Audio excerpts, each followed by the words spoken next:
الحمد لله رب العالمين نحمده ونستعينه ونؤمن به ونتوكل عليه ونعوذ بالله من شرور أنفسنا ومن سيئات أعمالنا من يهدي الله فلا مضل له ومن يضلل فلا هادي له أشهد أن لا إله إلا الله وحده لا شريك له وأشهد أن محمدا عبده ورسوله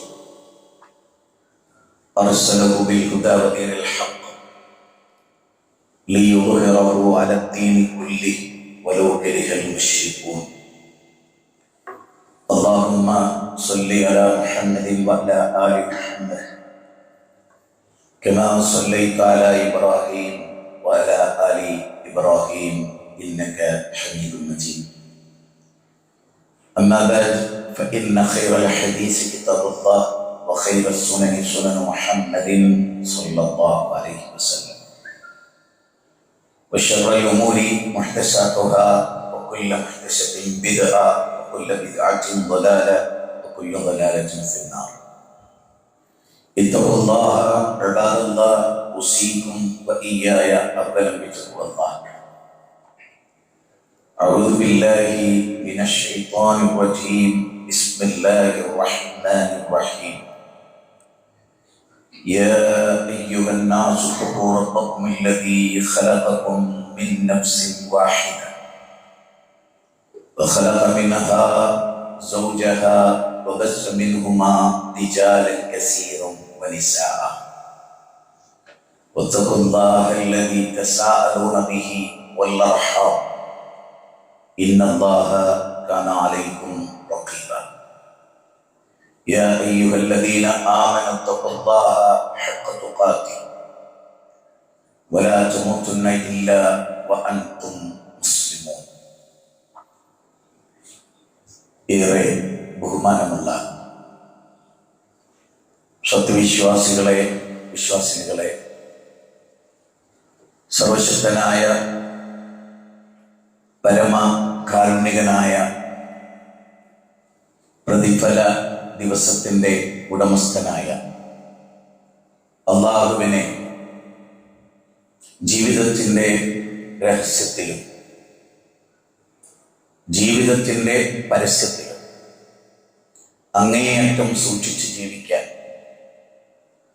വളരെ ബോധപൂർവമായി പരിശ്രമിക്കണമെന്ന് സ്വന്തത്തോടെന്ന പോലെ നിങ്ങളിൽ ഓരോരുത്തരോടും അതർഹിക്കുന്ന ഗൗരവത്തിൽ ശക്തമായ ഭാഷയിൽ വസിയത്ത് ചെയ്യുന്നു, ഉപദേശിക്കുന്നു. നമസ്കാരത്തിൻ്റെ പ്രാധാന്യവും അത് നിർവഹിച്ചിട്ടില്ലെങ്കിൽ സംഭവിക്കാവുന്നതുമൊക്കെയായ കാര്യങ്ങളാണ് കഴിഞ്ഞ വെള്ളിയാഴ്ച ഖുതുബയിൽ പരാമർശിക്കപ്പെട്ടത് എന്ന് മനസ്സിലാക്കും. ഇന്ന് ഞാൻ നിങ്ങളോട് പറയുന്ന ഖുതുബ ശരിക്ക് ശ്രദ്ധിക്കണം, നല്ലവണ്ണം അതിനെക്കുറിച്ച് ആലോചിക്കുകയും ഇന്നോളമുള്ള ജീവിതം അങ്ങനെ തന്നെ ആയിരുന്നോ എന്ന് വിലയിരുത്തുകയും അല്ല എങ്കിൽ പ്രമാണത്തിനനുസരിച്ച് ജീവിതത്തെ ക്രമപ്പെടുത്താൻ വേണ്ടി നാം ഓരോരുത്തരും ശ്രമിക്കുകയും ചെയ്യണമെന്നും ഉണർത്തുകയാണ്.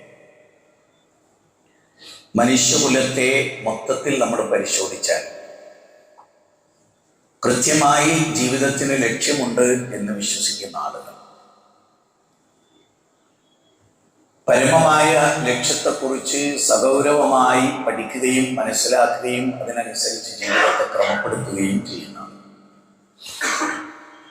ഈശ്വരവിശ്വാസം ഉണ്ട് എന്ന് പറയുകയും ആ വിശ്വാസത്തിന് ഘടകവിരുദ്ധമായി ജീവിതത്തെ നോക്കിക്കാണുകയും ചെയ്യുന്ന ആളുകൾ. മുസ്ലിമീങ്ങളാകട്ടെ അല്ലാഹുവിലാണ് വിശ്വസിക്കുന്നത്, അവന്റെ വഹ്ദാനിയത്തിലാണ് വിശ്വസിക്കേണ്ടത്. അങ്ങനെ എല്ലാം അംഗീകരിക്കുമ്പോഴും എവിടെയൊക്കെയോ ചോർച്ചകൾ വിശ്വാസ കർമ്മ ആചാര സ്വഭാവ രംഗത്തെല്ലാം നമ്മൾ കണ്ടുകൊണ്ടിരിക്കുകയാണ്. നിരാശ ബാധിക്കുന്ന ജീവിതം വിശ്വാസികൾക്ക് ഭൂഷണമാണ്. എന്റെ വിഷയം എന്നതാണ്. നിരാശപ്പെടരുത്, അല്ലാഹ് കൂടെയുണ്ട് എന്നതാണ്. അള്ളാഹുവിനെ മനസ്സിലാക്കിയ പ്രവാചകന്മാരും നമ്മളും തമ്മിൽ വലിയ വ്യത്യാസം. പലപ്പോഴും നമുക്ക് നിസ്കാരമുണ്ട്, നോമ്പുണ്ട്, സക്കാത്തുണ്ട്, പക്ഷെ ജീവിതത്തിൽ ഭയങ്കര നിരാശ. ഒരാള് കഴിഞ്ഞ ദിവസം ഒരു നാട്ടിൽ നടത്തിയ പ്രഭാഷണം കേട്ടിട്ട് അയാൾ പറയാണ്, എനിക്ക് ഭയങ്കര നിരാശ തോന്നുകയാണ്. എന്താ കാരണം? ഈ പ്രസംഗം ഞാൻ വിവാഹം കഴിക്കുന്നതിന് മുമ്പ് കേട്ടിരുന്നുവെങ്കിൽ ഞാൻ ആ സ്ത്രീയെ കല്യാണം കഴിക്കുമായിരുന്നില്ല എന്ന് പറയുന്നത്. അപ്പൊ നമുക്ക് ദാമ്പത്യം വിജയിക്കാത്തതിന്റെ പേരിലുള്ള നിരാശ, ഈ ഭർത്താവിനെ ആയിരുന്നില്ല എനിക്ക് കിട്ടേണ്ടിയിരുന്നത്, ഇങ്ങനെയുള്ള മക്കളെ അല്ലായിരുന്നു എനിക്ക് വേണ്ടത്, ഞാൻ ആഗ്രഹിച്ച ഒരു ഭൗതിക ജീവിതം എനിക്ക് കിട്ടിയില്ല. ഒരുപാട് നിരാശകളാണ്. നല്ല നിലയിൽ ഇങ്ങനെ ജീവിച്ചു പോരുമ്പോൾ പെട്ടെന്നൊരു നിരാശ വരുന്ന കാര്യം ഉണ്ടാവുക, ഒരു പരീക്ഷണം ഉണ്ടാവുക, ഒരു തളർച്ച ഉണ്ടാവുക. ഉയർച്ചയിൽ നിന്ന് പെട്ടെന്ന് തളർച്ചയിലേക്ക് വരിക, തളർച്ചയിൽ നിന്ന് പെട്ടെന്ന് ഉയർച്ചയിലേക്കും വരിക എന്നൊക്കെ സംഭവിക്കാം. ഇത്തരം ഘട്ടങ്ങളിൽ ഒരു വിശ്വാസി നിരാശപ്പെടുന്നതാണോ വിശ്വാസിയുടെ സ്വഭാവം? അല്ല, നിരാശ വഴിവെച്ചവരുടേതായ സ്വഭാവമാണോ?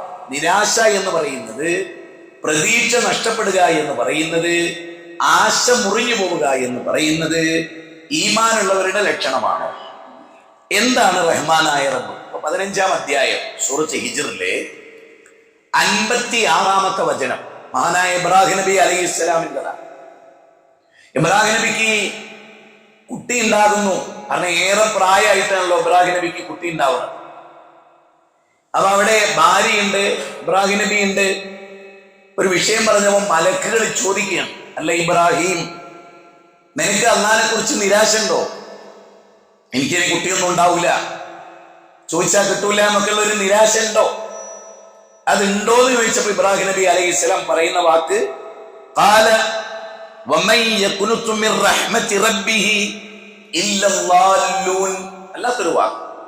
നമ്മുടെ ഈ ഖുർആനിലൂടെ കടന്നു പോകുമ്പോൾ ഇതൊക്കെ കാണണ്ടേ? ഇതെല്ലാം കണ്ടിട്ടുണ്ടോ എന്നുള്ളത് വേറൊരു വിഷയമാണ്. അദ്ദേഹം ഇബ്രാഹിം നബി പറഞ്ഞു, തന്റെ രക്ഷിതാവിന്റെ കാരുണ്യത്തെ പറ്റി ആരാണ് നിരാശപ്പെടുക? അല്ലാഹ് കരുണാമയനാണ്, എന്നോട് കാരുണ്യം കാണിക്കാതിരിക്കില്ല എന്ന വിഷയത്തിൽ ആരാണ് നിരാശപ്പെടുക?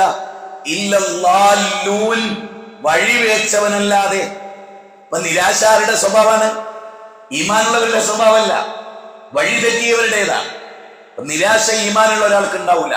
എന്തുകൊണ്ട്?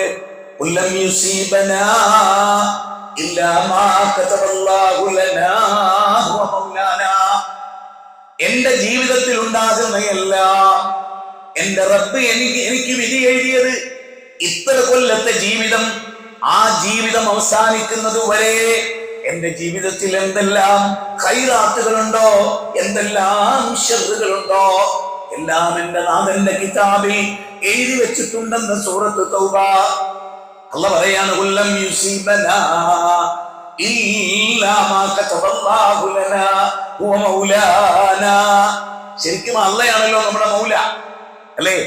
ഹസ്ബുനല്ലാഹ് വനിഅമൽ വകീൽ വനിഅമൻ നസീർ വനിഅമൽ മൗല എന്നൊക്കെ പറയുന്നതിന്റെ അർത്ഥം അതാണ്. എന്റെ റബ്ബ്. നോക്കൂ, റസൂലുള്ളാഹി സ്വല്ലല്ലാഹു അലൈഹി വസല്ലം റസൂൽ ഒരു സ്വപ്നം കാണാൻ. ഇബ്നു അബ്ബാസിന്റെ റിപ്പോർട്ടാണ്, ദീർഘമായ റിപ്പോർട്ടാണ്. ബറാ ഇബ്നു ആസിബ് റളിയല്ലാഹു അൻഹുവിൽ നിന്നാണ്. ഇബ്നു അബ്ബാസ് റളിയല്ലാഹു അൻഹു ആ കാര്യം വളരെ മനോഹരമായി പറയുന്ന റിപ്പോർട്ടാണ് പറയുന്നത്. ഇബ്നു അബ്ബാസിന്റെ റിപ്പോർട്ടിൽ ബറാ ഇബ്നു ആസിബ് റളിയല്ലാഹുവിന്റെ വേറൊരു റിപ്പോർട്ട്, ആ റിപ്പോർട്ടിൽ പറയാണ്, സ്വർഗത്ത് പോകുന്ന നബി സല്ലല്ലാഹു അലൈഹി വസല്ലം ഒരു സ്വപ്നം കാണുക. സ്വപ്നത്തിൽ കുറെ നബിമാരെ, ഒറ്റ നബി കൂടെ ആരുമില്ല. നബിയുടെ സ്വപ്നമാണ്. ദൈവത്തെ നിർത്തിയിട്ട് ഒരാളും ഇല്ല. വേറൊരു നബി 2 ആളുകളെ, വേറൊരു നബി 3-4 ആളുകളെ, കൊച്ചു കൊച്ചു സംഘങ്ങളിൽ നബിമാർ. പിന്നെ കാണുന്നത് കുറെ ആളുകളുള്ള നബീനെയാണ്. അപ്പൊ മുഹമ്മദ് നബി സല്ലല്ലാഹു അലൈഹി വസല്ലം പറയാണ്, അത് ഞാനായിരിക്കും എന്ന് ഞാൻ വിചാരിച്ചു. അപ്പൊ അല്ലാഹു പറഞ്ഞു, മുഹമ്മദേ, അത് മൂസ അലൈഹിസ്സലാമിന്റെ, നബി കഴിഞ്ഞാൽ പിന്നെ ഏറ്റവും കൂടുതൽ അനുയായികളുള്ള ഒരാൾ മൂസ അലൈഹിസ്സലാമായി. അത് മൂസ അലൈഹി ഇസ്ലാമിന്റെ കൗമാണ്. എന്നിട്ട് അള്ളാഹു റസൂലിനോട് പറയാം, നോക്ക് ആ ചക്രവാളത്തിലേക്ക് നോക്ക്. അവിടെ നോക്കുമ്പോ ജനസംഖ്യയും കൊണ്ടൊരു ബഹളമാണ്. ഇപ്പുറത്തേക്ക് നോക്കാൻ പറഞ്ഞു, അവിടെയും വലിയ ജനങ്ങളാണ്. എന്നാൽ അള്ളാഹു പറഞ്ഞു, അതാണ് നിന്റെ കൗമ. ഏറ്റവും കൂടുതൽ ജനങ്ങളുമായി പരലോകത്ത് വരുന്ന നബി താങ്കളാകും സല്ലല്ലാഹു അലൈഹി വസല്ലം. മാഷാ അല്ലാഹ്. നബി സല്ലല്ലാഹു അലൈഹി വസല്ലം പറയാണ്, ആ കാണുന്ന കൂട്ടത്തിൽ 70,000 ആളുകൾ, ഇത് ലക്ഷക്കണക്കിന് മനുഷ്യരെ കാണുന്നതിൽ 70,000 ആളുകൾ ബിഗൈരി ഹിസാബിൻ വലാ അദാബിൻ, ബിഗൈരി ഹിസാബിൻ വലാ അദാബിൻ, ശിക്ഷയോ വിചാരണയോ ഇല്ലാതെ സ്വർഗത്ത് പോകും. 70,000 ആളുകൾ. കൈ നോക്കാത്ത ആളുകൾ. ജ്യോത്സ്യന്റെ അടുത്ത് പോയിട്ട് കൈ നോക്കുക, കൈനോട്ടക്കാരൻ്റെ അടുത്ത് പോവുക, പക്ഷിശാസ്ത്രത്തിൽ വിശ്വസിക്കുക, പക്ഷി ഷീട്ടെടുത്തിട്ട്. റസൂൽ പറയാം, ഇതൊന്നുമില്ലാത്ത ആള്. മൂന്നാമത്തെ എന്താണ്? വലാ റബ്ബിഹി യതവക്കലൂൻ, റബ്ബിൽ എല്ലാ കാര്യവും ഏൽപ്പിക്കുന്ന ഒരാള്, നിരാശയില്ലാത്ത ഒരാള്. എന്റെ ജീവിതം മൊത്തമായും പടച്ചോനെ ഏൽപ്പിച്ചിട്ട്. അത്താണി എന്ന് പറഞ്ഞാൽ എന്താ? വക്കീൽ എന്ന് പറഞ്ഞാൽ ആരെ ഏൽപ്പിക്കുന്നവല്ല. അപ്പൊ നമ്മള് രണ്ടത്താണി, പുത്തനത്താണി, കരിങ്കല്ലത്താണി കേട്ടിട്ടുണ്ടോ? മലപ്പുറം ജില്ലയിൽ തൃശ്ശൂർ ഭാഗത്തൊക്കെയുള്ള സ്ഥലങ്ങളുടെ പേരാണ്. എന്തായിരുന്നു അത്? പണ്ട് കാലത്ത് വഴിയമ്പലത്തിൽ താമസിക്കുന്ന ആളുകൾ എന്ന് പറഞ്ഞാൽ ചുമടെടുത്തിട്ട് ഇങ്ങനെ മാർക്കറ്റിലേക്ക്, അന്ന് അറിയപ്പെട്ട ചില ചന്തകളാണ് ഉണ്ടായിരുന്നത്. ഇന്ന് എല്ലാ ജില്ലയിലും പ്രസിദ്ധ ചന്തകളുണ്ട്. അന്ന് വളരെ ഫേമസ് ആയ ചില ചന്തകൾ. അങ്ങോട്ട് ചുമടെടുത്ത് നടന്നു പോവുക ചെയ്യാം. കുറച്ചാളുകൾ കാളവണ്ടിയിൽ, ബാക്കിയുള്ളവർ ചുമടെടുത്ത്. ഈ ചുമട് ഭാരം തൂങ്ങുമ്പോ 2 കല്ലിങ്ങനെ വെക്കും. ആ കല്ലിന്റെ മേതെ ഇങ്ങനെ ഒരു കല്ലുണ്ടാവും. ആ കല്ലിലേക്ക് ചാക്ക് ഇറക്കി വെക്കും. എന്താ? വേറൊരാളെ സഹായം കൊണ്ട് വേണ്ട, തലേന്ന് തന്നെ അതിലേക്ക് ഇറക്കി വെക്കാം, തലയിൽ വെച്ചുകൊണ്ട് തന്നെ ഇറക്കി വെക്കാം. എന്നാലും അത് പിടിക്കലാന്ന് ഒരാളോട് പറയേണ്ടി വരില്ല. അതുപോലെ തന്നെ ആ ചാക്കിങ്ങോട്ട് വലിച്ചാൽ ഓനത് തലയിൽ വെക്കാം. കുറേ സമയം ആശ്വാസമാണ് ഈ കല്ല്. അതാണ് ശരിക്കും എന്ത്? രണ്ടത്താണി, പുത്തനത്താണി എന്നൊക്കെ പേര് വരാൻ കാരണം. രണ്ടത്താണി ഉണ്ടായിരുന്നു രണ്ടത്താണിയില്, സെയ്തുമലയുടെ നാട്ടില്. അങ്ങനെ ഉണ്ടായതാണ്. അതുപോലെ നമ്മുടെ ഭാരങ്ങൾ ഇറക്കി വെക്കേണ്ടത് പടച്ചോനാണ്. അതുകൊണ്ടാണ് വഅലാ റബ്ബിഹി യതവക്കലൂൻ, അല്ലാഹുവിൽ ബരമേൽപ്പിക്കുന്നവർ ബിഗൈരി ഹിസാബിൻ വലാ അദാബിൻ, അദാബില്ലാതെ വിചാരണയില്ലാതെ സ്വർഗ്ഗത്തിൽ പോകുന്നതാണ്. അപ്പോ ഒരാള് എഴുന്നേറ്റ് നിന്നിട്ട് റസൂലുള്ളാഹി സ്വല്ലല്ലാഹു അലൈഹി വസല്ലം അത് പറഞ്ഞു കൊടുക്കാൻ വേറെയും വിസ്തീർണ്ണുണ്ട്, ഞാൻ ആ ഭാഗമൊക്കെ ഒഴിവാക്കുക. നബി സല്ലല്ലാഹു അലൈഹി വസല്ലമയുടെ ഒരാൾ പറഞ്ഞു, നബിയെ, ആ 70,000 പെടാൻ എനിക്ക് വേണ്ടി നിങ്ങൾ ദുആ ചെയ്യണം. അവൻ നബി സല്ലല്ലാഹു അലൈഹി വസല്ലം പറഞ്ഞു, ഉക്കാശ മുൻകടന്നു, സബഖത ഉക്കാശ, ഉക്കാശ മുൻകടന്നു, എന്നതിൽ പെടാൻ പറ്റില്ല. അല്ലാത്തൊരു ഉക്കാശ മുൻകടന്നു. നബിയുടെ വാക്ക് നാവുന്ന് കിട്ടുന്ന ഉക്കാശ ആ കൂട്ടത്തിൽ പെട്ട ആളാണ്. സ്വഹാബത്തിന് 1.25 ലക്ഷം ഉണ്ട്. കോടാനുകോടി അനുയായികൾ, വെറും 70,000 ആളുകൾ. നിങ്ങളൊന്ന് ചിന്തിക്കണം. അപ്പൊ അള്ളാഹുവിൽ അത്ര കൃത്യമായി, ഇതെല്ലാം അള്ളാഹുമായി ബന്ധപ്പെട്ട കാര്യമാണ്. ഇവിടെ നമുക്ക് ഇബ്രാഹിം നബി പറയുന്നത് എന്താണ്? യഥാർത്ഥത്തിൽ വിശ്വാസമില്ലാത്ത നിരാശബാധിക്കാർക്കാണ്, വാലിമുകൾക്കാണ്. ഈമാനുള്ളവർക്ക് നിരാശ ഉണ്ടാവില്ല. ഇത് നമ്മൾ വളരെ ഗൗരവമായി. അല്ല എനിക്ക് കാരുണ്യം തരും. ഇപ്പൊ അല്ല എന്നെ പരീക്ഷിച്ചാലും എന്റെ റബ്ബ് എനിക്ക് തരും. എന്റെ റബ്ബ് ഈ ദുനിയാവ് തന്നില്ലെങ്കിൽ പരലോകത്ത് തരും. എനിക്ക് നിരാശയില്ല. ഇതാണ് ഈമാനുള്ള ഒരാളുടെ. അപ്പൊ നിങ്ങൾ നോക്കൂ, കാർൽ മാക്സ്, ലോകം കണ്ട ഒരു വലിയ കമ്മ്യൂണിസ്റ്റ് ദാർശനികനാണ്. അദ്ദേഹത്തിന്റെ കുട്ടികളൊക്കെ മരിച്ചു. അതിൽ മുഷ് എന്ന് പറഞ്ഞിട്ട് ഓമന പേരിൽ വിളിക്കപ്പെട്ട ഒരു കുട്ടിയുണ്ടായി. 8 വയസ്സും കണ്ടായിരുന്നു. അങ്ങനെ രോഗം വന്നപ്പോ അദ്ദേഹം എഗൽസിന് കത്തെഴുതി, എടോ, ജീവിതത്തിലെ ഏറ്റവും വലിയ ഭാഗ്യങ്ങളിൽ ഒന്നായിരുന്നു എന്റെ മോൻ. നല്ല ബുദ്ധിജീവിയാണ് അവൻ, നല്ല കഴിവുള്ളവനാണ്. അവന് മാരക രോഗം വന്നു. ഞാൻ എങ്ങനെയാണ് സഹിക്കുക? ദൂരം നിരാശയാണ് എനിക്ക് എന്നാണ് കത്തിന്റെ ഉള്ളടക്കം. പിന്നീട് മുഷ് മരിച്ചു. മരിച്ചിട്ട് അലക്സാണ്ടർ ബക്കിന്റെ കൃതികളിൽ പറയാണ്, ആ മകനൊരുക്കിയിട്ടുള്ള ഖബർസ്ഥാൻ ഉണ്ടല്ലോ, അവനെ മണ്ണ് വെട്ടി അടക്കുമ്പോ ആ കുഴിയിലേക്ക് ചാടി മരിച്ചാലോ എന്ന് വരെ നിരാശ തോന്നി കാർൽ മാക്സിന്. ലോകം കണ്ട വലിയൊരു വിപ്ലവകാരിയാണ്. ഒരു കുട്ടിയുടെ മരണം അദ്ദേഹത്തിന് നിരാശ ഉണ്ടാക്കി. നേരെ മറിച്ച് റസൂലുള്ളാഹി സ്വല്ലല്ലാഹു അലൈഹി വസല്ലം എങ്ങനെയായിരുന്നു? ഇബ്രാഹിമിന്റെ മരണം ഏറ്റവും ഒടുവിൽ താങ്ങാനാകാത്തതായി. ആ ഇബ്രാഹിം തന്നെ കയ്യിലേക്ക് വാരി എടുത്ത് നബി. മോനെങ്ങനെ എടുത്ത്? ചെറിയ കുട്ടിയാണ്. ആ കുട്ടീനെ എങ്ങനെ എടുത്തിട്ട്, മോനെ ഇബ്രാഹിം, നിന്റെ മരണത്തിൽ ഈ ഉപ്പാക്ക് വേദനയുണ്ട് മോനെ. പക്ഷേ അല്ലാഹ് ഇഷ്ടപ്പെടാത്ത ഒരു വാക്കും എന്റെ നാവിൽ നിന്ന് പുറത്തു വരില്ല. മരിച്ചു എന്ന് വിചാരിച്ചൊരു മൂലയിൽ ഇരിക്കല്ല, അന്നൊരു തെറ്റ് കണ്ടു, അപ്പൊ തന്നെ തിരുത്തി റസൂൽ ഓൺ ദ സ്പോട്ടിൽ മെമ്പറിൽ കയറിയിട്ട് പടച്ചോന്റെ ദൃഷ്ടാന്തപ്പെട്ടാണ് സൂര്യനും ചന്ദ്രനും. എന്റെ മോ മരിച്ചു എന്നുള്ളത് കൊണ്ട് അന്ധവിശ്വാസത്തിന്റെ മുള നുള്ളിക്കളഞ്ഞു. അപ്പൊ തന്നെ റസൂൽ നിരാശനായ ഒരു സ്ഥലത്ത് പോയി കിടക്കില്ല. വേദന ഉണ്ട് മോനെ, നീ മരിച്ചതിൽ വാപ്പാക്ക് താങ്ങാനാവാത്ത സങ്കടം എന്ന് പറയും. പക്ഷെ അള്ളാഹ്ക്ക് ഇഷ്ടമില്ലാത്തൊരു വാക്ക് എന്ത് പണ്ടാലാണ് ഞാൻ ഇങ്ങനെയൊക്കെ നിസ്കരിച്ച് പ്രസ്ഥാനത്തിന്റെ ആളായിട്ട് എന്റെ കുട്ടി ആക്സിഡന്റിൽ മരിച്ചു, അള്ളാഹ് ഇത്രയും കാരുണ്യം കാണിച്ചില്ല എന്ന് നമ്മുടെ നാവെന്ന് വരാൻ പാടില്ല. ശരിക്കും ആലോചിക്കണം, അങ്ങനെ ഒരു ഈമാനിലേക്കാണ്. കാരണം എന്തിനാണ് ജീവിതത്തെ ഭയപ്പാടോടുകൂടി നോക്കിക്കാണുന്നത്? ഞാൻ നിങ്ങൾക്ക് വിശുദ്ധ ഖുർആനിൽ 2-3 ആയത്തുകൾ പറഞ്ഞു. അള്ളാഹുവിന്റെ റസൂലിന്റെ ഖുത്ബ സല്ലല്ലാഹു അലൈഹി വസല്ലം ഖുർആൻ ഇങ്ങനെ ഓതി കൊടുക്കുക, അർത്ഥം പറയാ, ജനങ്ങളുടെ ഈമാനിനെ പരിപോഷിപ്പിക്കുക. വഇദാ തുലിയത് അലൈഹിം ആയാതുഹു സാദത്തുഹും ഈമാന അൽ ഈമാനു യസീദു വയൻഖുസ്. ഖുർആന്റെ 8-ാം അധ്യായം 2-ാമത്തെ വചനമാണ്. ഹദീസിന്റെ വ്യാഖ്യാനവുമാണ്. ഈമാൻ കൂടുകയും കുറയുകയും ചെയ്യും. ഈമാൻ കൂടാനുള്ള വഴി ഈമാൻ വർദ്ധിപ്പിക്കണം. നമ്മൾ മൊബൈലിൽ ചാർജ് കൂടണം. എന്താ വഴി? പ്ലഗിൽ കുത്തിയിടണം, ചാർജ് ചെയ്യണം. അപ്പൊ 10, 20, 20, 30, 40 ഈമാനാണ്. അതുപോലെ നമ്മുടെ ഈമാൻ എവിടെ കുത്തിക്കണ്ട്? ഖുർആനിലാണ്. ഈമാന് വർദ്ധിക്കണമെങ്കിൽ ഖുർആനായിട്ട് ബന്ധപ്പെടണം. 15-ാം അധ്യായം 82-ാമത്തെ വചനം. ഖുർആനിലെ സൂറത്തെ ഹദീദ് ശരിക്കും മനസ്സിലാക്കി വായിക്കണം. സൂറത്തെ ഹദീദില് അള്ളാഹു ഖദറിനെ കുറിച്ച് അമാനമലേക്ക് ഒരു വലിയ വ്യാഖ്യാനക്കുറിപ്പുണ്ട്. ഒരുപാട് പേജിലാണ് അതുള്ളത്. ഗഹനമായ ഒരു പഠനമാണ്, വായിക്കേണ്ടതാണ്. സൂറത്തെ ഹദീദ് 50-ാമത്തെ അധ്യായമാണ്. ആ സൂറത്തെ ഹദീദിൽ അള്ളാഹു പറയുന്ന വാക്കാണ് മാ അസാബം മിൻ മുസീബത്തിൻ ഫിൽ അർദ് വലാ ഫീ അൻഫുസികും ഇല്ലാ ഫീ കിതാബിൻ മിൻ ഖബൽ അൻ നബ്റഅഹാ ഇന്ന ദാലിക അലല്ലാഹി യസീർ. 22-ാമത്തെ വചനം ലിഖൈല. 23-ാമത്തെ വചനത്തിന്റെ സ്റ്റാർട്ടിംഗ് ആണ്. ഓക്കെ, ഭൂമിയിലോ, അടിവരയിട്ട് കേട്ടോളി, ഭൂമിയിലോ നിങ്ങളുടെ ശരീരത്തിലോ യാതൊരു ആപത്തും ബാധിക്കുകയുണ്ടായിട്ടില്ല. നിങ്ങൾക്ക് രോഗം ഉണ്ടായിട്ടില്ല, ഭൂമി കുലുങ്ങിയിട്ടില്ല, ഭൂമിയിൽ അഗ്നി പടർന്നിട്ടില്ല. അമേരിക്കയിലെ 50 സ്റ്റേറ്റുകളിൽ പ്രസിദ്ധമായ സ്വർഗം എന്ന് വിളിക്കപ്പെട്ടിരുന്ന, സ്വർഗത്തോപ്പ് എന്ന് വിളിക്കപ്പെട്ടിരുന്ന ലോസ് ആഞ്ചലസിലും കാലിഫോർണിയയിലും അഗ്നിബാധയുണ്ടായി. കാട്ടുതീ ആളിപ്പടർന്നു അനിയന്ത്രിതമായി. ഒരുപാട് കോടികൾ നഷ്ടപ്പെട്ടു. 238 കോടിയുടെ എങ്ങാണ്ട് ഒരു കൊട്ടാരം വരെ കത്തിപ്പോയി. എല്ലാം നശിച്ചു. ഒരുപാട് ഹോളിവുഡ് താരങ്ങൾ നിരാശരായി. മൃഗങ്ങളൊക്കെ ചത്തൊടുങ്ങി. ഒരുപാട് പ്രതിസന്ധികൾ ഉണ്ടായി. ഒരുപാട് അധ്വാനങ്ങൾ ഉണ്ടായി. ഇതൊന്നും ഉണ്ടാകണില്ല. ഇതെല്ലാം ഉണ്ടാകുന്നതിന് മുമ്പ് അല്ല പറയാം, നിങ്ങൾക്കൊരു വലിയ രോഗം ഉണ്ടായി, ക്യാൻസർ ഉണ്ടായി, ഞാൻ എഴുതി വെച്ചതാണ്, അതാണ് സംഭവിക്കുന്നത്, ബേജാറാവണ്ട.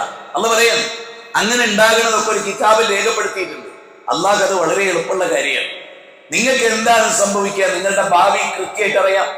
നിങ്ങൾ സ്മോക്കറാണോ, മദ്യപാനിയാണോ, കരൾ സീറോസിസ് ഉണ്ടാവും. അങ്ങനെ മരിക്കാനായിരിക്കും നിങ്ങളുടെ വിധി. അള്ളാഹുവിന് നിങ്ങളെ കുറിച്ച് സമഗ്രമായി അറിയാവുന്നത് കൊണ്ട് ഒന്നുകൂടി ക്ലിയർ ചെയ്യാം. ഒരാൾ 70 കൊല്ലം ജീവിക്കുന്ന ജീവിതം അള്ളാഹിന്റെ മുമ്പിൽ ലൈവാണ്. അള്ളാഹ്ക്ക് അവനെ കുറിച്ചുള്ള ഭാവിയില്ല, വർത്തമാനം മാത്രമേ ഉള്ളൂ. എല്ലാം പ്രസന്റിലാണ്. അള്ളാഹ്ക്ക് എല്ലാം അറിയാം ഒരാളെ കുറിച്ച്. അതുകൊണ്ട് തന്നെ നിങ്ങൾ ചെയ്യുന്ന തോന്നിയാസത്തിന്റെ പേരിൽ എന്ത് സംഭവിക്കുന്നു ലാസ്റ്റ് അത് അള്ളാഹ്ക്ക് അറിയാം. അത് അള്ളാഹ് എഴുതി വെക്കുന്നു. അങ്ങനെ നമ്മൾ ചിന്തിക്കുമ്പോ അള്ളാഹ് എന്താ പറയുന്നത്? ഈ ഭൂമിയിലും നിങ്ങളുടെ ശരീരത്തിലും ഒന്നും ഉണ്ടാവുന്നില്ല. ഈ എന്തുണ്ടാകുമ്പോ ഒരു മുപ്പിന്റെ ലക്ഷണം എന്താ? ഉദാഹരണം, അതിന് ഞാൻ ഉദാഹരണം പറയാം. V.I. ലെനിൻ വേറൊരു കമ്മ്യൂണിസ്റ്റ് ദാർശനികനാണ്. ഓലെ തന്നെ പിടിച്ചത് എന്തുകൊണ്ടറിയോ? വലിയ നെഞ്ഞൂക്കുള്ളോലാന്നാ ലോകം വിചാരിച്ചത്. അതിലെ 2 ആളെയാ ഞാൻ ഉദ്ധരിക്കുന്നു. V.I. ലെനിൻ, അദ്ദേഹത്തിന് വാതരോഗം വന്നു, തളർവാദം, കൈകാലുകൾ തളർന്നു പോവുക. അങ്ങനെ വന്നിട്ട് തളർന്നു, അയാൾ കിടക്കുകയാണ്. അപ്പോ അയാള് ജോസഫ് സ്റ്റാലിന് കത്തയക്കുകയാണ്. എന്താ കത്തയക്കുന്നത്? എന്റെ കൈകാലുകൾ തളർന്നടോ, ഇനി എന്റെ കണ്ണിന്റെ കാഴ്ചയും കൂടി പോയാൽ ഞാൻ ജീവിക്കില്ല, ഞാൻ ആത്മഹത്യ ചെയ്യും. നീ എനിക്ക് സൈനൈഡ് കൊണ്ടുവന്ന് എന്റെ തൊട്ടടുത്ത് വെക്കും. Alexander ബെക്കിന്റെ കൃതികളിലുള്ള V.I. ലെനിൻ പറയാണ്, കണ്ണിന്റെ കാഴ്ച പോയാൽ ഞാൻ ജീവിക്കില്ല. നേരെ മറിച്ച് അബ്ദുല്ലാഹ് ഇബ്നു ഉമ്മ മക്തൂമോ അദ്ദേഹത്തെ കുറിച്ച് അള്ളാഹു 10 വചനം ഇറക്കി. ജീവിതത്തിന്റെ അവസാനം വരെ പോരാടുക, അല്ലെ, കൊടിയും പിടിച്ച് മുന്നിൽ നിന്ന് യുദ്ധം ചെയ്യുകയാണ്. ഒരു നിരാശയും കണ്ണു കാണാത്തതിന്റെ പേരിൽ അദ്ദേഹത്തിന് ഉണ്ടായിരുന്നില്ല. ഷെയ്ഖ് ബിൻ ബാസ് കണ്ണു കാണാത്ത മഹാനേതാവായിരുന്നു. ആലു ഷെയ്ഖിന്റെ കുടുംബത്തിലെ മിക്ക പണ്ഡിതന്മാർക്കും കണ്ണുണ്ടായിരുന്നില്ല. ആന്തരിക കാഴ്ച മാത്രമേ ഉണ്ടായിരുന്നു. ഒരാരും ആത്മഹത്യ ചെയ്തിട്ടില്ല. ഇസ്ലാമിന്റെ ഏറ്റവും വലിയൊരു പ്രത്യേകത എന്താ? ഇസ്ലാമിന്റെ ഏറ്റവും വലിയൊരു പ്രത്യേകത ജീവിക്കാൻ പ്രചോദനം നൽകുക എന്നുള്ള. വൃദ്ധസദനത്തിൽ ഏറ്റവും കൂടുതൽ അച്ഛനമ്മമാരുള്ള ഹൈന്ദവ സമൂഹത്തിൽ നിന്നാണ്, പിന്നെ ക്രൈസ്തവ സമൂഹത്തിൽ നിന്നാണ്. ഏറ്റവും ഒടുവിലാണ് മുസ്ലിം സമുദായം. എന്തുകൊണ്ട്? പഠിപ്പിക്കപ്പെട്ട സിദ്ധാന്തമാണ്. ഉമ്മൊരു പരീക്ഷണമാണ്, ശരിയാണ്, ഉപ്പൊരു പരീക്ഷണമാണ്. വാർദ്ധക്യം വലിയൊരു പരീക്ഷണമാണ്. കാഷ്ടിക്കും മൂത്രിക്കും എല്ലാം ഉണ്ട്. പക്ഷെ ഉമ്മാനെയും ബാപ്പാനെയും പോറ്റുക വഴി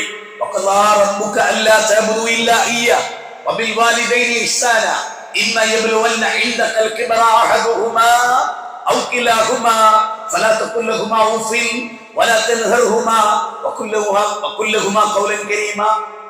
23-ാം അധ്യായം 17-ാം അധ്യായം 23-ാമത്തെ വചനം. ചേർന്ന് പോലും പറയില്ല. കാരണം ജീവിതം ഒരു പ്രതീക്ഷയാണ്. പരലോകത്ത് എനിക്ക് ഇതിനൊക്കെ പ്രതിഫലമുണ്ട്. ഒരു കാല് വെച്ചു നോക്കിയ കൂലിയുണ്ട്. നോക്കൂ, ഒരു ഹദീസ് ശ്രദ്ധിക്കൂ. മാ യസാലുൽ ബലാഉ ബിൽ മുഅ്മിനി والمؤمنات في نفسي ومالي وولدي حتى يلقى الله تعالى وما عليه خطيئة. സ്ത്രീകളും പുരുഷന്മാരും ഒരേപോലെ സത്യവിശ്വാസിക്കും സത്യവിശ്വാസിനിക്കും പരീക്ഷണങ്ങൾ ആയിക്കൊണ്ടേയിരിക്കും. ഒന്ന് കഴിഞ്ഞ് ഒന്ന്. മക്കൾക്കതാ അസുഖം, ഭാര്യ കൊണ്ടുപോയി കാണിച്ചു, തിരിച്ചു വരുമ്പോൾ ഭാര്യക്ക് അസുഖമായി. ഭാര്യനെ കൊണ്ടുപോയി കാണിച്ചു, അപ്പോഴേക്ക് ഉമ്മാക്ക് അസുഖമായി. ഉമ്മാനെ കൊണ്ടുപോയി, അപ്പോഴേക്ക് പെങ്ങൾക്ക് അസുഖമായി. പെങ്ങളെ കൊണ്ടുപോയി. അങ്ങനെ വിചാരിക്കാൻ എന്തായാലും 5 നേരം ഞാൻ നിസ്കരിക്കുന്നുണ്ട്, അള്ളാഹുവായിട്ട് എനിക്ക് നല്ല ബന്ധമാണ്, അള്ളാഹുവായിട്ട് നിനക്ക് നല്ല ബന്ധമുള്ളതുകൊണ്ടാണ് ഈ പരീക്ഷണം. അള്ളാഹ് പറയുന്നത് എന്താണ്?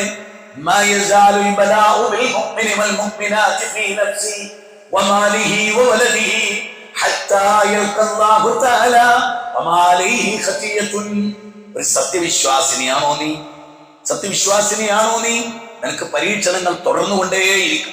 ഫീ നഫ്സിഹി, നിന്റെ നഫ്സിൽ, വമാലിഹി, നിന്റെ ധനത്തിൽ, വവലദിഹി, നിന്റെ സന്താനത്തിൽ പരീക്ഷണങ്ങൾ തുടർച്ചയായി. എന്നിട്ട് അല്ലാഹുവിന്റെ റസൂൽ സല്ലല്ലാഹു അലൈഹി വസല്ലം പറയാണ്, പാപമുക്തരായിട്ട്, ഒരു പാപവും ചെയ്യാത്തവനായിട്ട് അള്ളാനെ കണ്ടുമുട്ടുക, ഇതിനോളം വലിയൊരു സൗഭാഗ്യമുണ്ടോ? ആലോചിച്ച് നോക്ക്. നിങ്ങൾ ക്യാൻസർ വന്നു, ഷുഗർ വന്നു, ഒരുപാട് കണ്ണിന്റെ കാഴ്ച പോയി, കാലിന് മരവിപ്പ് വന്നു, കൈ ചലിക്കുന്നില്ല, കാല് ചലിക്കുന്നില്ല, ന്യൂറോ പ്രോബ്ലം, എല്ലാ പ്രശ്നവും. ശരിക്കും ഒരു ഷുഗർ രോഗം എന്ന് പറഞ്ഞാൽ നമ്മളിപ്പോ, എടാ നീ അറിഞ്ഞോ നമ്മുടെ ഇന്നാക്ക് ക്യാൻസറാ, ഉടനെ നമ്മൾ ചോദിക്കുന്ന ഒരു ചോദ്യമുണ്ട്, എവിടെയാ ക്യാൻസർ, അല്ലേ? എടാ ഇന്നാള് ഷുഗർ രോഗിയാ, എവിടെയാ ഷുഗർ? പെരുവിരൽ മുതൽ ശിരസ് വരെ, മുടിയിൽ വരെ ഷുഗറാ. അതിനോട് വലിയൊരു രോഗം വേറെ ഇല്ലാന്നാണ്. ശരീരത്തിന്റെ സകല അവയവങ്ങളിൽ, കഴുത്തിൽ ക്യാൻസർ ഉണ്ടായ അവിടെ കട്ട് ചെയ്തിട്ട് പരിഹരിക്കാം, തലയിൽ ക്യാൻസർ ഉണ്ടായ ഓപ്പറേഷൻ ചെയ്ത് നീക്കാം. പക്ഷേ ഷുഗർ ശരീരത്തൊന്നും ഒരു സ്ഥലത്തും നീക്കാൻ പറ്റില്ല. മരിക്കുന്നവരെ നല്ല രോഗ, സ്വർഗം കിട്ടാൻ പറ്റിയ ഏറ്റവും നല്ല രോഗ, സ്വർഗം ഉറപ്പിക്കാം ആ രോഗമുള്ള ഒരാൾക്ക്. പക്ഷേ ഈ പറഞ്ഞ ഹദീസ് പാലിക്കണം. മാമിൻ മുസ്ലിമിൻ വലാനസ്, ആ ഹദീസിന്റെ അവസാനം എന്താ? ഒരു മുഅ്മിന്റെ കാല് കല്ലിൽ വെച്ചുറ്റിയ കൂലിയുണ്ട്, ഒരു മുള്ള് കാലിൽ തറച്ച കൂലിയുണ്ട്. നമ്മൾ നമ്മുടെ തല ഒരു കമ്പിയിലെങ്ങാണ്ട് ഇടിച്ചാല് ഉണ്ടാകണം, ആരാനത് ഇവിടെ കൊണ്ടുവച്ച് എന്നൊരു വാക്ക് പറഞ്ഞാൽ അത് പോയി. നേരെ മറിച്ച് എന്ത് പരിക്ക് പറ്റുമ്പോ അൽഹംദുലില്ലാഹ് നിങ്ങൾ പറഞ്ഞു നോക്കി, ഒരു വല്ലാത്ത പുണ്യാണ്. എന്നിട്ട് എങ്ങനെ ചോദിക്കുക? ഞാനൊക്കെ ചോദിക്കാറുണ്ട്, അല്ലാഹുവേ ഈ തല ഇടിച്ചത് കൊണ്ട് ഏത് പാപമാണ് നീ എനിക്ക് പുറത്തു തന്നത് എന്റെ നാഥ? ഒരു ടെൻഷനും ഇല്ല. ഞങ്ങൾ നോക്കൂ, ഉർവത്ത് ബിൻ സുബൈർ എത്രയോ സദസ്സിൽ ഞാൻ പറഞ്ഞു. ഈ ഖുതുബ അതായതുകൊണ്ട് ഞാൻ ആ വിഷയം വീണ്ടും എഴുതുക. ഉർവത്ത് ബിൻ സുബൈർ നല്ലൊരു കർമ്മശാസ്ത്ര പണ്ഡിതനായി. അദ്ദേഹം ഇതുപോലെ അദ്ദേഹത്തിന് രോഗം ബാധിച്ചിട്ട് അദ്ദേഹത്തിന്റെ വലത് കാലം മുറിക്കണം എന്ന് അന്നത്തെ ഡോക്ടേഴ്സ് പറഞ്ഞു. അപ്പൊ അദ്ദേഹം പറഞ്ഞു, മുറിച്ചോളൂ, അതിനൊന്നും എനിക്ക് ടെൻഷനൊന്നുമില്ല, പക്ഷെ ഇന്ന അനസ്തേഷ്യക്ക് വിധേയാക്കരുത്, മയക്കരുത്. പച്ച ഇറച്ചി നിങ്ങൾ മുറിക്കുന്നത് എനിക്ക് എഫക്ട് ചെയ്യണം, എന്റെ നാഥനെ ഓർത്തുകൊണ്ട് വേണം ആ കാല് മുറിക്കുന്നത്. അങ്ങനെ അദ്ദേഹത്തെ തിയേറ്ററിൽ എത്തിച്ചു. പച്ചക്കാല് നമ്മൾ ഈർച്ചവാല കൊണ്ട് മുറിക്കുന്ന മാതിരി മുറിക്കുക, കാല് മുട്ടിൽ നിന്ന് മുറിച്ചങ്ങോട്ട് മാറ്റുക. അദ്ദേഹം അൽഹംദുലില്ലാഹ് വേദനക്കിടയിലും അദ്ദേഹം അൽഹംദുലില്ലാ പറഞ്ഞു. അതിന്റെ ചുറ്റട്ടത്ത് നിൽക്കുന്നവർക്കൊക്കെ വലിയൊരു കൗതുകം. ആ ഓപ്പറേഷൻ കഴിഞ്ഞ് തിയേറ്ററിൽ പുറത്തു കൊണ്ടിരുമ്പോ ഒരാൾ ഓടി വന്നിട്ട് പറയാണ്, 6 മക്കളിൽ ഒരാൾ ടെറസിന്റെ മുകളിൽ നിന്ന് വീണിട്ട് മരിച്ചിട്ടുണ്ട്, ഉയരത്തിൽ നിന്ന് വീണിട്ട് മരിച്ചിട്ടുണ്ട്. അപ്പൊ സ്വന്തം മകനാ മരിക്കണേ, അൽഹംദുലില്ലാ എന്ന് അദ്ദേഹം. ആളുകൾ ചോദിച്ചു, നിങ്ങൾ എന്തൊരു പിതാവാണ്, മകന്റെ മരണം കേട്ടിട്ട് അള്ളാഹ്ക്ക് സ്തുതിയെന്നു. അപ്പൊ അത്രയും വെറുപ്പായിരുന്നു നിങ്ങൾക്ക് മകനോട് എന്നുള്ളതാണ് അവരുടെ ചിന്ത. പക്ഷെ മകൻ മരിച്ചത് കൊണ്ടല്ല ഞാൻ അൽഹംദുലില്ലാ ചെയ്യുന്നത്. പിന്നെ എന്തുകൊണ്ടാണ്? അള്ളാഹു എനിക്ക് 6 കുട്ടികളെ തന്നിട്ട് ഒരാളല്ലേ മരിച്ചുള്ളൂ, തന്നത് 6 എന്നാണല്ലോ, 5 അള്ളാഹ് എടുക്കാലോ. ആ 5 ആളെ അവശേഷിപ്പിച്ചില്ലേ, അൽഹംദുലില്ലാ. ഇതൊന്നും ഞാൻ കൊണ്ടുവന്നല്ലോ, ഇതൊന്നും എന്റെ നിയന്ത്രണത്തിലല്ലോ.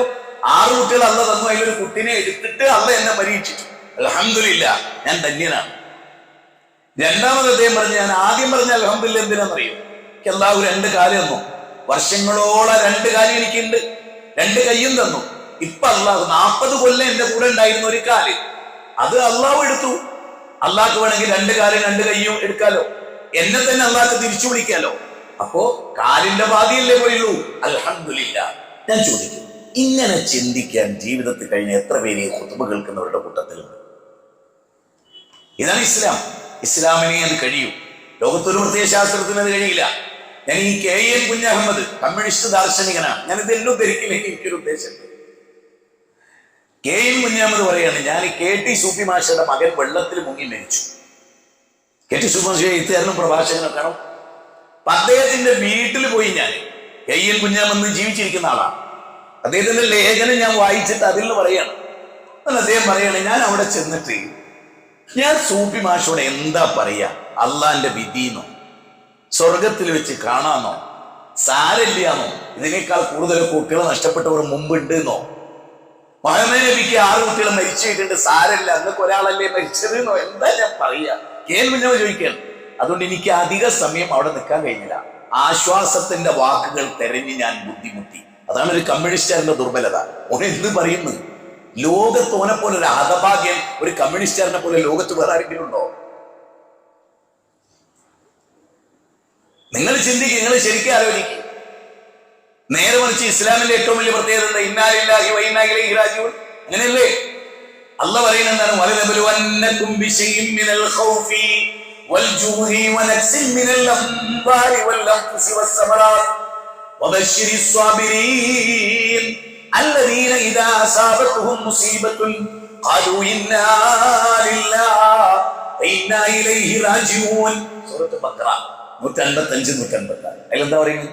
5 കാര്യം കൊണ്ട് നിങ്ങളെ പരീക്ഷിക്കും. മകന്റെ മരണം, ഭാര്യയുടെ മരണം, കുട്ടികളുടെ മരണം, നിന്റെ കച്ചവട നാശം, നിന്റെ കൃഷിയിടത്തിന്റെ നാശം, ദേഹവിയോഗം, ശത്രുവിനെ കുറിച്ചുള്ള ഭയപ്പാട്, പട്ടിണി.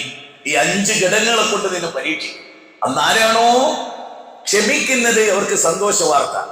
അല്ലദീന ഇദാ അസാബത്തുഹും മുസീബത്തുൻ, ഇങ്ങനെ എന്ത് പ്രയാസവും പ്രതിസന്ധി ഉണ്ടായാൽ ഒരു കാലും ഇന്നാലില്ല വ ഇന്നാ ഇലൈഹി റാജിഊൻ. മരിച്ചാൽ മാത്രമല്ല കേട്ടോ അത് പറയേണ്ടി, ഒരു ആക്സിഡന്റ് കിട്ടും, അല്ലെങ്കിൽ ഒരാളെ കാലൊടിഞ്ഞൊന്നും കിട്ടും, അപ്പോഴൊക്കെ പറയേണ്ട വാക്കാണ് ഇന്നാലില്ലാഹി വ ഇന്നാ ഇലൈഹി റാജിഊൻ. അത് ഹൈന്ദവം മരിച്ചാലും ക്രൈസ്തവം മരിച്ചാലും ആര് മരിച്ചു കേട്ടാലും നമ്മൾ വിശ്വാസികൾ ചെല്ലേണ്ട പദമാണ്. അപ്പൊ വിശ്വാസികളെ സംബന്ധിച്ചിടത്തോളം അത് അത്ര ക്ലാരിറ്റി വരുത്തിയിട്ടുള്ള കാര്യമാണ്. ഇനി ഇതിൽ രണ്ടാമത്തെ, വളരെ നിർഭയത്വവും നിരാശയില്ലാത്തൊരു ജീവിതം കിട്ടാൻ 11-ാം അധ്യായത്തിന്റെ 6-ാമത്തെ വചനം വായിച്ചാൽ അതൊരു വല്ലാത്തൊരു വചനവുമാണ്. അത് പറയുന്നത് എങ്ങനെയാണ്? വമാ മിൻ ദാബത്തിൻ ഫിൽ അർളി ഇല്ലാ അലല്ലാഹി റിസ്ഖുഹാ വയഅലമു മുസ്തഖറഹാ വമുസ്തൗദഹാ കുല്ലും ഫീ കിതാബിൻ മുബീൻ. വല്ലാത്തൊരു വാക്ക്. അതിലെന്താ? ഭൂമിയിൽ യാതൊരു ജന്തുവും ഒരു സൃഷ്ടിയുമില്ല, അതിന്റെ ഉപജീവനം അല്ലാഹു ബാധ്യതയായി ഏറ്റെടുത്തിട്ടല്ലാതെ ഒരു സൃഷ്ടിയും. അല്ലാഹു ഒരു സ്ഥലത്ത് ചോദിക്കുന്നത്, സ്വയം ഭക്ഷണം തേടാൻ കഴിയാത്ത സൃഷ്ടികൾ, മറ്റൊരാളാൽ ഭക്ഷണം നൽകപ്പെടാത്ത സൃഷ്ടികൾ ഇവിടെ ജീവിക്കുന്നുവല്ലോ, അതിനാരാണ് ഉപജീവനം നൽകുന്നത്? നിങ്ങൾ ആലോചിച്ചിട്ടുണ്ടോ? മാഷാ അല്ലാഹ്, ജന്തുലോകവും പക്ഷിലോകവും നിരീക്ഷിച്ച ഈ ജിയോഗ്രഫിക്കൽ ചാനലൊക്കെ കണ്ടാൽ ചില സൃഷ്ടികൾ അനങ്ങാതെ കിടക്കുന്ന സൃഷ്ടികളാണ്. തേടാൻ പറ്റില്ല അവർക്ക് ഭക്ഷണം, തേടാൻ പറ്റില്ല. അതുപോലെ തന്നെ ഒരാൾ കൊണ്ടു കൊടുക്കുകയില്ല, അങ്ങനെയുള്ളവർക്ക് ഞാൻ ഉപജീവനം നൽകുന്നുണ്ട്. കോടാനുകോടി ജീവജാലങ്ങൾ ആ പ്രപഞ്ചത്തിൽ, കടലിലൊക്കെ ഉള്ള ജീവികളെ നോക്ക്. അല്ല ഇവിടെ പറയുന്നതറിയോ? അല്ല ബാധ്യത ഏറ്റു. നമ്മളിൽ ഒരാൾ എങ്ങനെയാ അടുത്ത ആഴ്ച ജീവിക്കാൻ? മക്കൾ പട്ടിണി ഇല്ല, പട്ടിണിയാവില്ല. അങ്ങനെ നീ വിചാരിക്കാനും പാടില്ല. കാരണം എന്താ? റബ്ബ് പറയാണ് ഞാൻ ഏറ്റെടുത്തിരിക്കുന്നു നടക്കും. ഒരാള് ഒരു കിണറിൽ വീണു. ഒരു ഷെയ്ഖിന്റെ പ്രസംഗത്തിന് ഒരാള് ഒരു കിണറിൽ വീണു. അയാൾ എല്ലാരും കൂടെ പൊക്കിയെടുത്തു. ഒരു പരിക്കും പറ്റിയില്ല. അയാൾ കിണറിന്റെ പക്കത്ത് കയറിയതിനു ശേഷം അയാൾ ഒരു ഗ്ലാസ് വെള്ളം ചോദിച്ചു. ആ വെള്ളം അയാൾ കുടിച്ച ഉടനെ അയാൾ മരിച്ചു വീണു. ആ ഷെയ്ഖ് പറയാണ് ലാസ്റ്റ് കുടിക്കേണ്ട ഒരു ഗ്ലാസ് വെള്ളം അള്ളാഹ് നിശ്ചയിച്ച് അത് കുടിച്ചിട്ടല്ലാതെ മരിക്കില്ല.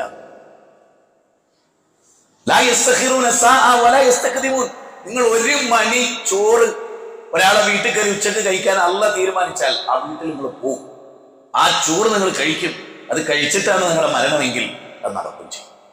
എന്നൊരു വിശ്വാസിയെ സംബന്ധിച്ചിടത്തോളം ഒരു നിരാശയില്ല. നമ്മൾ കഴിക്കേണ്ടതൊക്കെ കഴിക്കും. അള്ളാഹ് നമ്മളെ അതിലേക്ക് എത്തിക്കും. അതുകൊണ്ട് പടച്ചവനിലുള്ള അചഞ്ചലമായ വിശ്വാസം. എനിക്ക് ഏറ്റവും അത്ഭുതം തോന്നി മൂസ അലൈഹി ഇസ്ലാമിന്റെ കാര്യത്തിൽ. എന്താ, നിങ്ങൾ ആരെങ്കിലും ചിന്തിച്ചിട്ടുണ്ടോ? മുന്നോട്ട് നോക്കിയ ചെങ്കടല്, ഒറ്റ കുട്ടിക്ക് നീന്തറിഞ്ഞൂടാ. ആ കടലിറങ്ങിയ വെള്ളത്തിൽ മുങ്ങി മരിക്കും. തൊട്ടിപ്പുറത്തേക്ക് തിരിഞ്ഞുന്ന ഫിറൗന്റെ കിങ്കരന്മാര് കൊല്ലും. അതിനാധുന സംവിധാനങ്ങളുള്ള ആ കാലഘട്ടം. ഫിറൗനെ എന്ന് പറഞ്ഞാൽ ഫിറൗന്റെ കാലഘട്ടം ഏറ്റവും നൂതന ഘട്ടമല്ലേ? അത്രയും ആയുധമുള്ള ഇന്ത്യയിൽ നിന്ന് വരെ പലരെയും കൊണ്ടുപോയിരുന്ന അയോധന മുറ അറിയുന്നവരെ ഫിറൗന്റെ പട്ടാളത്തില്, ഫിറൗന്റെ സായിറന്മാരിൽ 50 പേര്, 5000 പേരിൽ 50 പേര് ഇന്ത്യയിൽ നിന്ന് പോയതായിരുന്നു തഫ്സീറിൽ കാണാം. ആ ഫിറൗനും സൈന്യവും തൊട്ടടുത്ത് എങ്ങനെ നീട്ടിയിട്ട് കോളറ പിടിച്ചാൽ കിട്ടും. അതുകൊണ്ടാണ് അനുയായികൾ മൂസ അലൈഹി ഇസ്ലാമിനോട് എന്ത് പറഞ്ഞത്? പിടിക്കപ്പെട്ടത് തന്നെ മൂസ, നമ്മളെ അവർ പിടിക്കുക തന്നെ ചെയ്യും മൂസ. മൂസ നബിക്ക് ഒരു കൂസലുണ്ടായോ? ഇന്ന മഅിയ റബ്ബി സയഹ്ദീൻ, ഇന്ന മഅിയ റബ്ബി സയഹ്ദീൻ. എന്റെ റബ്ബ് എന്റെ കൂടെയുണ്ട്, അവൻ എനിക്കൊരു വഴി കാണിച്ചു തരും. ഞാൻ ചിന്തിക്കുന്ന എന്താ അറിയുന്നത്? ഉദാഹരണത്തിന് അമേരിക്കയുടെ ഇസ്രായേലിന്റെ പട്ടാളം നമ്മുടെ തൊട്ടടുത്ത് നിൽക്കുന്നു. ആർത്തിരുമ്പെന്ന തിരമാലുള്ള ഒരു കടലിൽ തൊട്ടടുത്ത് ഫിറൗന് കയ്യേന്തിയ കിട്ടും. അവിടെ വെച്ചുകൊണ്ട് ഇന്ന മഅിയ റബ്ബി സയഹ്ദീൻ എന്ന് പറയാൻ മാത്രമുള്ള തൗഹീദ് ഇവിടെ ആർക്കുണ്ട്? ഫലസ്തീനികൾക്കുണ്ട്. 3 വയസ്സുള്ള ഒരു കുട്ടി പറയുന്നുണ്ട്, നിങ്ങൾക്ക് ഞങ്ങൾ വാട്സപ്പ് കട്ട് ചെയ്യാം, ഞങ്ങളുടെ എല്ലാ ഇലക്ട്രിക് സംവിധാനങ്ങളിലേക്കുള്ള സർവീസിങ് കട്ട് ചെയ്യാം, ഞങ്ങൾ റബ്ബായിട്ടുള്ള സർവീസിങ്ങൾ എങ്ങനെ കട്ട് ചെയ്യും? 3 വയസ്സുള്ള ഒരു കുട്ടി. ആ 3 വയസ്സിന്റെ കുട്ടിയുടെ ഈമാൻ കേരളത്തിലെ പല പണ്ഡിതന്മാർക്ക് അതിന്റെ 7 അയലത്ത് പോലുണ്ട്. അത് വല്ലാത്ത സമുദായമാണ്. വല്ലാതെ എനിക്കിതൊക്കെ നഷ്ടപ്പെട്ടു, ഞാൻ എന്തിനും ഭയപ്പെടണം? എന്റെ റബ്ബ് എന്നെ ബാക്കിയാക്കിയില്ലേ? നമ്മളൊക്കെ കേട്ടതാ അതൊക്കെ എല്ലാം. അപ്പൊ ഈമാൻ എന്ന് പറയുന്നത് എന്താണ്? അത് വല്ലാത്തൊരു അവിടെ ഹൃദയത്തിൽ ഈമാൻ കടന്നിട്ടില്ല. അറാബികളെ കുറിച്ച് അള്ളാഹ് പറഞ്ഞതാണ് 49-ാം അധ്യായം 14-ാമത്തെ.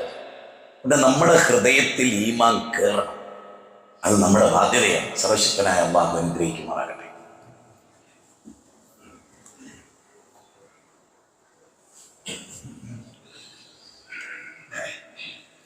അൽഹംദുലില്ലാഹി റബ്ബിൽ ആലമീൻ വസ്സലാത്തു വസ്സലാം അലാ റസൂലിൽ അമീൻ വഅലാ ആലിഹി വസഹ്ബിഹി അജ്മഈൻ അമ്മാ ബഅദ്. ഇത്തഖുല്ലാഹ ഇബാദല്ലാഹ് ഉസീകും വഇയ്യായ സാനിയൻ ബിത്തഖ്വല്ലാഹ്. യാ അയ്യുഹല്ലദീന ആമനൂ ഇത്തഖുല്ലാഹ ഹഖ്ക തുഖാതി വലാ തമൂതുന്ന ഇല്ലാ വഅൻതും മുസ്ലിമൂൻ. അല്ലാഹുവിനെ ഏറ്റവും ഇഷ്ടപ്പെട്ട അടിമ ആരാ? ഏറ്റവും സൃഷ്ടികളിൽ ശ്രേഷ്ഠൻ.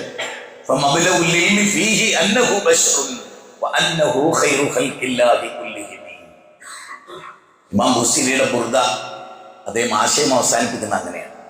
ഈ ലോകത്ത് നബി ഒരു മനുഷ്യനായിരുന്നു, പക്ഷേ ലോകത്തിലെ ഏറ്റവും ശ്രേഷ്ഠനായ മനുഷ്യൻ. ശരി, ആ നബിയെ അള്ളാഹ് പരീക്ഷിച്ച പോലെ വേറൊരാളെ അള്ളാഹ് പരീക്ഷിച്ചിട്ടുണ്ടോ? നബി സല്ലല്ലാഹു അലൈഹി വസല്ലമയുടെ അനുയായികൾ ചോദിച്ചു, അശദ്ദുൽ ബലാ ആരാണ്? ആർക്കാണ് അശദ്ദുൽ ബലാ? അൽ-അംബിയാ, അംബിയാക്കൾക്കാണ്. ആ അംബിയാക്കളിൽ ഏറ്റവും കൂടുതൽ പരീക്ഷിക്കപ്പെട്ട ആളാണ് ഞാൻ. കാരണം എന്താ? ജനിക്കുമ്പോ അനാഥൻ, പാപ്പാനെ കണ്ടിട്ടില്ല, 6 കൊല്ലം അമ്മന്റെ കൂടെ ജീവിച്ച്. നമ്മളൊക്കെ എത്ര കൊല്ലം ജീവിച്ചു? 6 കൊല്ലം നബിയുടെ കൂടെ. നബിയുടെ വല്യാപ്പ നബിയെ സംരക്ഷിച്ച ആള് 8ാമത്തെ വയസ്സിൽ മരിച്ചു. 8 വയസ്സിൽ സമ്പൂർണ്ണ അനാഥത്വം. 6 മക്കളെ അള്ള വിളിച്ചു. ഒരു മകളെ ഒട്ടകപ്പുറത്തുനിന്ന് വലിച്ച് താഴെയിട്ട് ശത്രു, ഗർഭം അലസിപ്പോയി, മരിച്ചുപോയി. എന്തെല്ലാം പീഡനം! തായിഫിൽ 10 ദിവസം കല്ലേറ്, നാടുകടത്തൽ, ഷേബ് അബീ താലിബ് മലയിലെ 3 കൊല്ലം പട്ടിണി കിടക്കൽ, കഷ്ടപ്പാടുകൾ, പല്ലുപൊട്ടിപ്പോകൽ, ബഹിഷ്കരണങ്ങൾ, പരീക്ഷണം.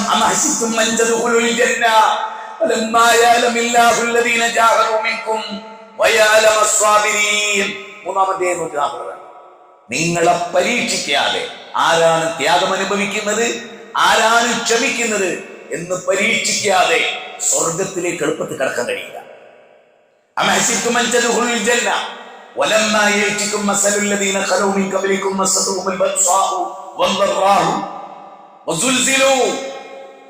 നോക്കൂ നിങ്ങൾ, സൂറത്തുൽ ബഖറയിലെ 214 കഠിനമായി വിറപ്പിക്കപ്പെടും. അങ്ങനെയൊക്കെയുള്ള പരീക്ഷണങ്ങൾ ഉണ്ടാകുമ്പോൾ നിരാശ ബാധിക്കാതെ പടച്ചവനിലേക്ക് കൈനീട്ടുക മാത്രമാണ് നമ്മുടെ മുമ്പിൽ. ബദർ യുദ്ധം നോക്കൂ, 313, മറുഭാഗത്ത് 1000. എങ്ങനെ നോക്കിയാലും ഭൗതികമായിട്ട് ജയിക്കാൻ ഒരു സാധ്യതയില്ല അല്ലേ? എല്ലാ ആയുധവും, എല്ലാ കഴിവും, ഭക്ഷണവും. മറുഭാഗത്ത് മുസ്ലിങ്ങളുടെ ഭാഗത്ത് ഒരു ഈത്തപ്പഴക്കാളില്, ഒരു ഈത്തപ്പഴം, എന്നിട്ട് അത് തൊട്ടടുത്തിരിക്കുന്ന സാബിന്റെ വായിലേക്ക് ഇങ്ങനെ തൊട്ടുകൊടുക്കുക, നാവോട് ഇങ്ങനെ നക്കിയിട്ട് അടുത്താക്കി കൊടുക്കുക.